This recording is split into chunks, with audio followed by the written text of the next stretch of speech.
Now, before we get into any of that, there is so much talk about the judges that are blocking the Trump administration from doing what the Trump administration has the authority to do.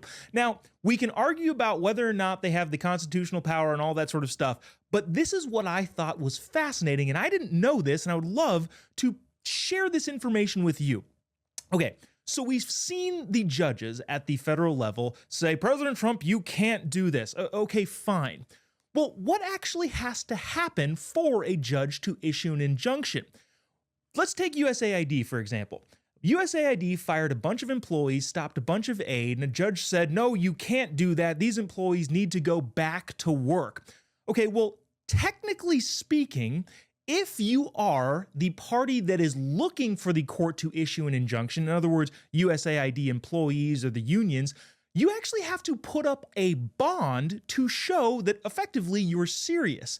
The employees of USAID or whoever is bringing the lawsuit against the administration, if they're going to get a preemptive injunction from the judge, they have to put up a bond that would effectively cover the costs if, in fact, they were wrong. In other words, whoever's bringing this lawsuit needs to pay for all of the employees, the cell phones, the laptops, the returning to work, all of that stuff up front in effectively an escrow bond type situation in order for the judge to issue any sort of injunction. The rules state that the judge has to set a limit for the number being put up for bond at a reasonable cost to reimburse the government in this case, if in fact the government is right. Now, the question is whether or not that happened. In the case of the USAID preemptive injunction of saying, hey, no, Trump, you can't fire all these people, the bond that was put up by the people seeking the injunction was $100. Now, you tell me whether or not that $100 is going to cover the money that the American taxpayer loses for sending those USAID members back to work.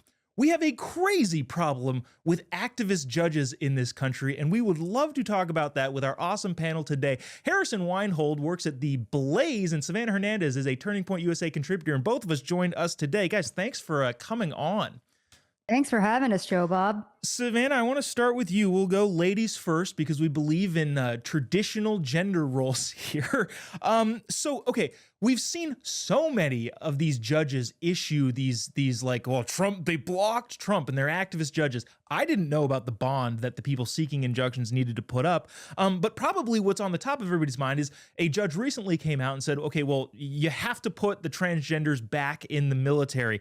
There was a ruling that a judge said the law does not demand the court to rubber stamp illogical judgments based on conjecture, which he called what the administration was trying to do.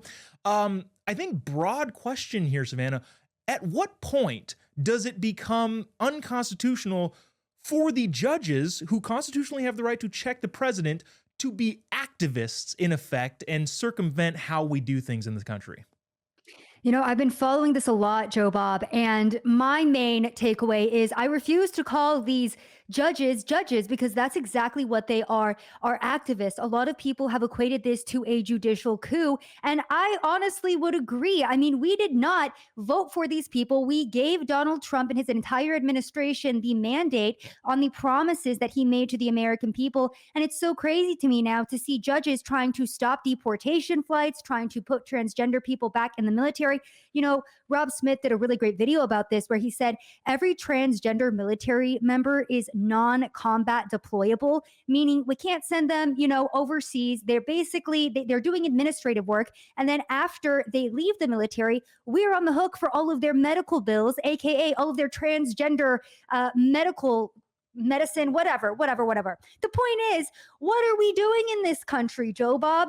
These judicial activists are out of control. Yeah, Harrison, kind of a similar tugging on that thread here. It seems like a systematic problem. It seems like, okay, well, we can't have this system where you can just hold up the administration for weeks, months, years, even longer than that, and then you can't get anything done. What do we do to fix the system here? Well, it's like these judges are reading the law like their horoscope, and it just seems to it's just like how they decide to feel based on the winds that are blowing, which is really sad. It almost this is also going up to the Supreme Court. It's like we know exactly how the Democrats or the liberals on the court are going to vote every time there's a vote, and we have no idea how these self-proclaimed conservatives are going to vote. And it's completely like based on like they're worried about their reputation, which is, I thought that was the whole point of like lifelong appointments. Like you have this breadth of, basically you're going to have this position your whole life, and the winds of opinion are going to change. So yeah, none of this makes any sense. I think we have to. There's plenty of precedent of a president pushing back on the courts, and I think if you just go to FDR or Jackson, I mean, both of these guys were basically like, we will make the Supreme Court completely irrelevant if this is how you're basically going to act. They have no enforcement arm. There's nothing they can do.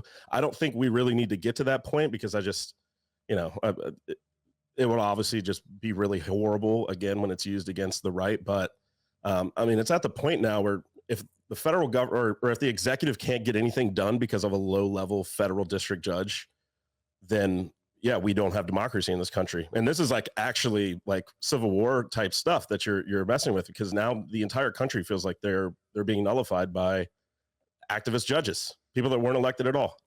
Yeah, that's I'm hoping we're far away from any sort of physical confrontation, God forbid. But yeah, it is a constitutional crisis to say the least.